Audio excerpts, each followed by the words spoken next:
സമയത്ത് നമ്മൾ ആ സമയം വാടക വീട്ടിലാണ് താമസിച്ചിരുന്നത്. അപ്പോൾ ഓണർ അവരിങ്ങനെ പറയാണ് കല്യാണം ഉറച്ചു എന്ന് പറഞ്ഞ സമയത്ത് ഏതാ ഷിമ്മിട്ടിട്ട് പുറത്തിരിക്കുന്ന ആ കൊച്ചുകുട്ടിക്കോ ഇവർക്കെന്താ ഇവർക്ക് എന്തെങ്കിലും പ്രശ്നമുണ്ടോ, ഈ ചെറിയ കുട്ടീനെ കല്യാണം കഴിച്ചു കൊടുക്കാണോ എന്നാണ് അവര് പോലും വിചാരിച്ചത്. എന്നിട്ട് അത്ത എങ്ങനെയാന്ന് വെച്ചാൽ പെട്ടെന്നൊരു കാര്യം തീരുമാനിച്ചു കഴിഞ്ഞാൽ ആളെ ഇങ്ങനെ ആരോ അന്വേഷിച്ചു എന്ന് പറഞ്ഞു. നോക്കിയ സമയത്ത് ആള് സ്മോക്കൊന്നും ചെയ്യൂല. ഓക്കെ, എൻ്റെ മോളുടെ ലൈഫ് ഭദ്രമായിരിക്കും, നന്നായി കെയർ ചെയ്യും അങ്ങനെയെന്നൊക്കെയാണ്. കാരണം അത്ത നന്നായിട്ട് സ്മോക്ക് ചെയ്യായിരുന്നു. അപ്പൊ ഞങ്ങൾക്ക് ആർക്കും അതിനോട് താല്പര്യം ഉണ്ടായിരുന്നില്ല. അപ്പൊ അതന്വേഷിച്ചപ്പോ ഓക്കെ, ആള് ഗൾഫിലാണ്, ജോലി കാര്യങ്ങളൊന്നും അന്വേഷിച്ചില്ല. നല്ലൊരു മനുഷ്യൻ, അതാണല്ലോ നമ്മുടെ മോളുടെ ഭാവിക്ക് വേണ്ടത് എന്ന് വിചാരിച്ചിട്ടാണ് കല്യാണം അങ്ങനെ കഴിഞ്ഞത്. ഓക്കെ, അങ്ങനെ കല്യാണം കഴിഞ്ഞ ഹസ്ബൻഡിന്റെ പേര് അബ്ദുൽ ഗഫൂർ. ഓക്കെ, അപ്പോ ഗൾഫിലായിരുന്നു ആള്. അതിന് ശേഷം കല്യാണം കഴിഞ്ഞ 60 ദിവസത്തിന് ശേഷം ശരിക്കും പറയുകയാണെങ്കിൽ നമ്മൾ ആ സമയം എണ്ണി വെക്കും. 1 2 3 ഇത്ര ദിവസമേ ആള് നമ്മുടെ കൂടെ ഉണ്ടാവുള്ളൂ എന്ന് പറഞ്ഞിട്ട് നമ്മളിങ്ങനെ എണ്ണല്ലോ. 63ാമത്തെ ദിവസം ഗൾഫിലേക്ക് തിരിച്ചു പോവാണ്. പിന്നീട് അങ്ങോട്ട് സത്യം പറഞ്ഞു കഴിഞ്ഞാല് ഒരിക്കലും ഒരിക്കലും ഒരു പെൺകുട്ടിയെയും ഇതുപോലെ ആ ഒരു ചെറിയൊരു പ്രായത്തില് അതും ഗൾഫുകാരായിട്ടുള്ള ഒരു വീട്ടിലേക്ക് കെട്ടിച്ച് കൊടുക്കരുത്. കാരണം നമ്മൾ അത്രയും അവിടെ സ്ട്രഗിൾ ചെയ്യും. കാരണം നമുക്ക് ആകെ അറിയുന്നത് നമ്മൾ ഇന്റിമേറ്റ് ആയി നമ്മൾ കുറച്ച് ക്ലോസ് ആയിരിക്കുന്ന ഈ ഒരു ഹസ്ബൻഡിനോടായിരിക്കും. വിവാഹം കഴിഞ്ഞ് 17 വയസ്സെന്ന് ഒരു മെച്യൂരിറ്റി എന്ന് പറഞ്ഞാൽ എന്താണെന്ന് പോലും അറിയാത്തൊരു പ്രായത്തില് നമ്മള് വേറൊരു വീട്ടില്, അതായത് എനിക്ക് കംഫർട്ടബിൾ ആയിട്ടുള്ളത് എൻ്റെ അത്ത, എൻ്റെ അമ്മ, എൻ്റെ ആങ്ങളമാര്, ഇതേ നമ്മൾ കണ്ടിട്ടുള്ളൂ. തികച്ചും ആരാണ് എന്താണ് ഒന്നും അറിയാത്തൊരു വീട്ടിലേക്ക് നമ്മൾ കയറി പോവാണ്. ഒരുപാട് ഈ പ്രതീക്ഷകൾ എല്ലാവരും പറയുന്ന പോലെ നമ്മളിങ്ങനെ ചിന്തിക്കും, ഒരു പെണ്ണിന്റെ വിവാഹം എന്നൊക്കെ പറഞ്ഞു കഴിഞ്ഞാല് നന്നായി ഒരുങ്ങുക, നല്ല ആഭരണങ്ങളൊക്കെ കിട്ടും, പുതിയ ഡ്രസ്സ് കിട്ടും, ഇനിയിപ്പോ വിവാഹം കഴിഞ്ഞാല് കുറെ ടൂറൊക്കെ പോവാം, ഇതൊക്കെ നമ്മൾ അറിയുന്നുള്ളൂ, കാണുന്നുള്ളൂ. പക്ഷെ യഥാർത്ഥ ജീവിതം എന്ന് പറഞ്ഞു കഴിഞ്ഞാൽ അതല്ല. അതിനകത്ത് വേറൊരു സംഭവമാണ്, വേറൊരു ലോകമാണ്. പിന്നെ അങ്ങോട്ട് ഭാരങ്ങളും പ്രാരാബ്ദങ്ങളും നമ്മളിലേക്ക് ഇങ്ങോട്ട് വരികയാണ്. അതുവരെയും ഒരു കൊച്ചു കുട്ടിയായിട്ടിരുന്നാൽ നമ്മള് ആ വീട്ടിൽ അവരെ സംബന്ധിച്ചിടത്തോളം അവർക്ക് മരുമോളാണ്. പിന്നെ നമ്മുടെ ഹസ്ബൻഡിന്റെ ഏജ് എന്താണോ ആ ഏജാണ് നമ്മളെ അവര് കാണുന്നത്. പക്ഷെ നമുക്കതറിയില്ലല്ലോ.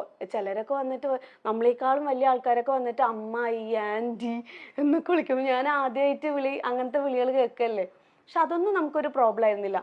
ഈ ഹസ്ബൻഡ് വിട്ടു പോകുമ്പോ ആ വീട്ടില് നമ്മള് അവസ്ഥപ്പെടുന്ന ഒരു ഒറ്റപ്പെടലുണ്ട് ഈ ഭൂമിയില്. അത് ഈ വഴിയിലൂടെ കടന്നുപോയ പെൺകുട്ടികൾക്ക് മാത്രമേ മനസ്സിലാവുള്ളൂ. അല്ലാത്തവർക്ക് ജസ്റ്റ് സ്റ്റോറി, എന്താ ഇപ്പൊ ഇവള് എന്തൊക്കെയാ പറയണെന്നുള്ളത് തോന്നാം. പക്ഷെ ഞാൻ പിന്നെ അങ്ങോട്ട് അല്ലാതെ ഒരു മാനസികമായിട്ടും ഒറ്റപ്പെടല് അതായത് എന്റെ വീട്ടിലിരിക്കുന്ന ഒരു ഇതല്ലല്ലോ. ഓക്കെ, അപ്പൊ അതിനുശേഷം അദ്ദേഹം അങ്ങനെ 63 ദിവസം കഴിഞ്ഞപ്പോൾ അദ്ദേഹം ഗൾഫിലേക്ക് പോയി, ജോലിക്കായിട്ട് ഗൾഫിലേക്ക് പോയി. പിന്നീട് അങ്ങോട്ട് എപ്പോഴാ തിരിച്ചു വരുന്നത് എന്ന് പറഞ്ഞിട്ട് കാത്തുനിന്ന്, അതായത് നമ്മുടെ വീട്ടിലേക്ക് എന്നാ ഒന്ന് പോവാ വെയിറ്റ് ചെയ്തിരിക്കും. ഇവിടെ 15 ദിവസം, അവിടെ 10 ദിവസം, അല്ലെങ്കിൽ ഇവിടെ 20 ദിവസം, അവിടെ ഹസ്ബൻഡിന്റെ വീട്ടിൽ 20 ദിവസം നിൽക്കുക, 10 ദിവസം അമ്മയുടെ വീട്ടിൽ. ആ 20 ദിവസം ആവാൻ വേണ്ടിട്ട് ഓരോ ദിവസം ഇങ്ങനെ 1 2 3 എത്ര തന്നെ ഹസ്ബൻഡിന്റെ വീട്ടിൽ സുഖമുണ്ടോ ഇല്ലേ, ഇവിടെ ഞാൻ വേറൊന്നും പറയുന്നില്ല, സുഖമുണ്ടോ ഇല്ലേ, നമ്മുടെ വീടിന്റെ ആ ഒരു സ്വാതന്ത്ര്യമോ സമാധാനമോ ഒരിക്കലും നമുക്ക് നമ്മൾ ജനിച്ചു വളർന്ന നമ്മുടെ അച്ഛനമ്മ, നമ്മുടെ ലോകം, അവിടെ നമുക്ക് കിട്ടുന്ന ഒരു കംഫർട്ട് സോൺ എന്ന് പറയുന്നത് പ്രത്യേകിച്ചും ഈ ഒരു പ്രായത്തില്, മറിച്ച് വേറൊരു വീട്ടിലേക്ക് എങ്ങനെ കല്യാണം ഞാൻ എടുത്തൊരു തീരുമാനമുണ്ട്. എനിക്ക് ഫസ്റ്റ് പെൺകുട്ടി ജനിച്ചപ്പോ അവളുടെ വിവാഹത്തിനെ പറ്റിയിട്ട് ഞാൻ അടുത്ത കാലത്തൊന്നും ചിന്തിക്കൂല. ഞാൻ പറയും ഒരു പരിധി വരെ നീ എനിക്കിപ്പോ കെട്ടണം എന്ന് പറഞ്ഞു വന്നാലും ഞാൻ വിടൂല. നീ സ്വാതന്ത്ര്യത്തോടെ ജീവിക്കാം. മോളെ എപ്പോ കല്യാണം കഴിപ്പിക്കണം എന്നാണ് ഞങ്ങൾ ഇന്നലെ ഫുള്ള് അതായിരുന്നു ചർച്ച. ഞങ്ങളുടെ അതായത് ചെക്കൻ മാത്രം സെറ്റ് ആയിട്ടില്ല, കല്യാണത്തിന്റെ എല്ലാ ചർച്ചകളും ഗുലാബി, മെഹന്തി എല്ലാം സെറ്റ് ആയി. എത്ര വയസ്സായി? ആകെ 16 ആയിട്ടുള്ളൂ. അപ്പൊ ഞാൻ പറഞ്ഞു ഇതൊക്കെ നമുക്ക് ചർച്ച ചെയ്യാം, കേൾക്കാനൊക്കെ നല്ല സുഖമാണ്, പക്ഷെ 24 വയസ്സായിട്ട് നമുക്ക് മതി. അത്രയും മതി. അത്രയും കാലം നീ സ്വാതന്ത്ര്യത്തോടെ, ആരെയും പേടിക്കാതെ, ആരെങ്കിലും എന്നെ എന്തെങ്കിലും പറയോ അല്ലെ എന്നെ എന്തെങ്കിലും ചെയ്യോ, ഞാൻ ചെയ്യുന്നത് ശരിയാണോ, ഞാൻ ചെയ്തത് തെറ്റാണോ, അല്ലെങ്കിൽ എനിക്കൊരു ഗുഡ് സർട്ടിഫിക്കറ്റ്, മരുമോള് നല്ല മരുമോളാണ് എന്നുള്ള പേര് കിട്ടാൻ വേണ്ടിയിട്ട് സ്വന്തം എന്താ പറയാ സ്വാതന്ത്ര്യം കളഞ്ഞിട്ട് ജീവിക്കാത്ത ഒരു അവസ്ഥ എനിക്ക് നിനക്ക് തരണം എന്ന് യാതൊരു നിർബന്ധവും ഇല്ല. സ്വാതന്ത്ര്യത്തോടെ ജീവിക്കും ഉം. അതുവരെ. ഈ കിട്ടാം ഒരു പരീക്ഷണമാണ് വിവാഹം. ഭർത്താവ് എന്ന് പറഞ്ഞാലും ഒരു പരീക്ഷണം. എല്ലാം നമ്മുടെ തലവരെയാണ് അല്ലേ? ശരിക്കും നമുക്ക് യോജിച്ച ഒരാളെ കിട്ടുമോ ഇല്ലയോ, അത് ലവ് മാരേജ് എത്രയോ എണ്ണം നമ്മൾ ഫെയിലിയർ ആയിട്ട് കാണുന്നു, അറേഞ്ച്ഡ് മാരേജും അതുപോലെ തന്നെ. എന്നാൽ ഇതിലൊക്കെ തന്നെ നല്ലതുമുണ്ട്. ഇതെല്ലാം ദൈവം നമുക്ക് വിധിച്ചിരിക്കുന്നത് നല്ലത് അനുഭവിക്കാനുള്ള യോഗമാണെങ്കിൽ നല്ല രീതിയിലേക്ക് വരും. അപ്പൊ ഞാൻ പറയാം അതൊരു പരീക്ഷണമാണ്. അപ്പൊ അതുവരെയും നിനക്ക് ബേസിക് ആയിട്ട് വേണ്ട കാര്യങ്ങള് നേടിയെടുക്കുക. കാരണം നമ്മുടെ കയ്യിൽ അത്രയും സ്ട്രോങ് ആയിട്ടുള്ള ഒരു സംഭവം ഉണ്ടെങ്കിൽ പിന്നെ ഞാൻ അനുഭവിച്ച അത്രയും കാര്യങ്ങള് സ്ട്രഗിൾ അനുഭവിക്കേണ്ടി വരില്ല. സോ അത്രയും ഫ്രീഡം ആയിട്ട് നടന്നോളൂ. അതിനുശേഷം നമുക്ക് ചിന്തിക്കാന്നുള്ളതാണ് എന്റെ ഒരു കോൺസെപ്റ്റ് എന്ന് പറഞ്ഞത്. പിന്നെ ആള് ഓക്കെ, അങ്ങനെ അദ്ദേഹം പോയി ഇങ്ങനെ 20 ദിവസം എണ്ണി കാത്തിരുന്ന് 10 ദിവസം അങ്ങനെ നിൽക്കുന്ന ഒരു അവസ്ഥ. ചില സമയം പനി വരാനൊക്കെ വേണ്ടിട്ട് ആഗ്രഹിച്ചിട്ടുണ്ട് വീട്ടിലേക്ക് പോവാൻ, എങ്ങനെയെങ്കിലും ഒന്ന് വീട്ടിലേക്ക് പോവാൻ. പനി വന്നു കഴിഞ്ഞാൽ എന്തായാലും വീട്ടിലേക്ക് പോകണല്ലോ, അങ്ങനെ ചിന്തിച്ച ദിവസങ്ങൾ വരെ ഉണ്ട്. അപ്പൊ അതാ ഞാൻ പറഞ്ഞത്, നമ്മുടെ മക്കൾക്ക് അങ്ങനത്തെ ഒരു അവനവന്റെ വീട്ടിലേക്ക് വരാൻ മറ്റുള്ളവരുടെ എന്തെങ്കിലും വേണം, കിട്ടിയിട്ട് വേണം എന്ന് ആഗ്രഹിക്കുന്ന ആ ഒരു സംഭവം വേണ്ട, മനസ്സിലായി എന്ന്. അതുകൊണ്ടാണ് എനിക്ക് അങ്ങനെ തോന്നിയത്. പിന്നെ ആള് ഒരു 11 മാസം കഴിഞ്ഞിട്ടാണ് വരുന്നത്. വരുന്ന തലേദിവസം എന്നെ വിളിച്ചിട്ട് പറയാണ് എനിക്ക് ലീവ് കിട്ടിയില്ല, ഞാൻ വരുന്നില്ല എന്നുള്ളത്. ഞാൻ ആ സമയം ഹസ്ബൻഡിന്റെ വീട്ടിലാണ്. ബാത്റൂമിൽ പോയി, അതൊന്നും ആർക്കും അറിയില്ലേ, ബാത്റൂമിൽ പോയിട്ട് പൈപ്പ് തുറന്നിട്ടിട്ട് ഒച്ചിട്ടിട്ട് കരഞ്ഞിട്ട് എൻ്റെ അത്താനെ വിളിച്ചു പറഞ്ഞു നാളെ വരില്ല എന്നാ പറയുന്നത്. എനിക്കിനി ജീവിക്കണ്ട, എനിക്ക് പറ്റൂല, എനിക്കിനി ഇങ്ങനെ മുന്നോട്ട് പോകാൻ പറ്റൂല, ഞാൻ നാളെ തന്നെ വീട്ടിലേക്ക് വരും, എനിക്ക് പറ്റൂല എന്നൊക്കെ പറഞ്ഞ ഭയങ്കര കരച്ചിലായിരുന്നു. അപ്പോൾ എൻ്റെ അത്ത പറഞ്ഞു ഓക്കെ ശരി നീ കരയാതെ, നമുക്ക് ആലോചിക്കാം, നമുക്ക് എന്താ വേണ്ട തീരുമാനിക്കാം. അല്ലെങ്കിലും നിന്നെ ഗൾഫുകാരന് കല്യാണം കഴിച്ചു കൊടുക്കണം എന്നൊന്നും എനിക്ക് തീരുമാനം ഉണ്ടായിരുന്നില്ല. നമ്മൾ പറഞ്ഞതല്ലേ, ആള് വന്നു കഴിഞ്ഞാൽ അവിടെ ഷോപ്പ് ഇട്ട് കൊടുക്കുക, അതാണല്ലോ നമ്മുടെ പ്ലാൻ, അതൊക്കെ ഞാൻ ശരിയാക്കി തരാമെന്ന് പറഞ്ഞിട്ട് അത്ത അങ്ങനെ പറഞ്ഞിട്ട് അന്ന് സമാധാനിപ്പിച്ചു. പിന്നെ നോക്കിയപ്പോ ആള് വരുന്നുണ്ട്, വെറുതെ നമ്മളെ ഒന്ന് കളിപ്പിക്കാനും വേണ്ടിട്ട് പറഞ്ഞതാണ് എന്നുള്ളത് മനസ്സിലാവുന്നത്. വന്ന എല്ലാം സെറ്റ് ആവുമെന്നാണ് നമ്മൾ വിചാരിച്ചത്. പക്ഷെ പിന്നീട് അങ്ങോട്ട് എന്താ പറയാ, പ്രോബ്ലംസിന്റെയും ഫിനാൻഷ്യലി ആയിട്ടുള്ള ബുദ്ധിമുട്ടിന്റെയും ഒരു വൻ കുത്തൊഴുക്ക് തന്നെയായിരുന്നു പിന്നെ നമ്മുടെ ജീവിതത്തിലേക്ക് വന്നത്.